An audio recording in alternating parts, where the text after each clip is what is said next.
The Black Plague. The Black Plague! Welcome to the 14th century, a time when Europe had no soap, no science, and the general vibe of a peasant-themed horror movie.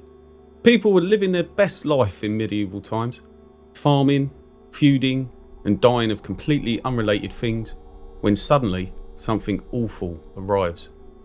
Far away in Central Asia, some bacteria and flea-ridden rat decides, I want to go global. And thanks to merchants, trade caravans, and ships full of unbothered rats, the Black Death makes its way across the Silk Road into Europe. Sicily, 1347. A ship pulls into port. The crew is unmoving, unwell, and very much dead. The locals see this ship come in and are just thinking, what's the worst that could happen?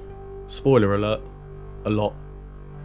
The Black Death spreads like a rumour at a royal banquet.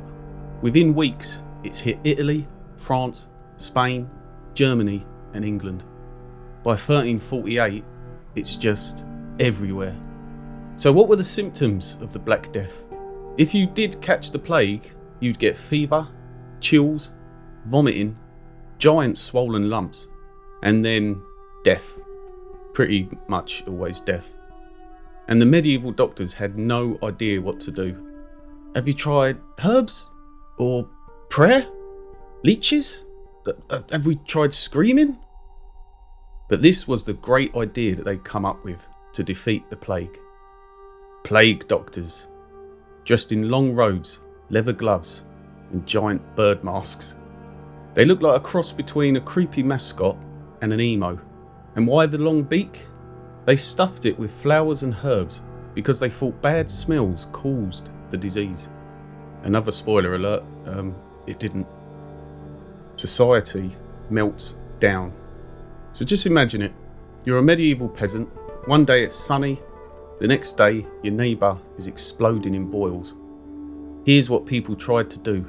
They locked themselves in their homes.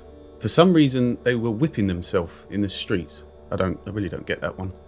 They blamed witches, cats, or the alignment of Saturn, and burning Jews. I don't think I want to look into that one. Within 4 years, the Black Death had killed 25 to 50 million people. Towns become ghost towns. Mass graves were dug by cart pushers. People started questioning everything, God, society, and why anyone ever thought wool underwear was a good idea. The plague completely changed Europe, and this was very clear after the plague had settled. There were less workers. The feudal system crumbled, so cities were completely restructured, and medicine eventually got better. And yes, people finally considered washing their hands occasionally. We still see some cultural references today that came about because of the Black Death. The nursery rhyme, Ring Around the Roses, is actually about the plague. We also see beak masks, still used today for Halloween. And the Black Death spawned goths. Probably don't fact check that one. By the 1350s, the worst had passed. No one really knew why. Maybe the bacteria mutated, or enough people died to slow the spread, or the rats just decided to take the chaos elsewhere. But here's the twist, it wasn't gone.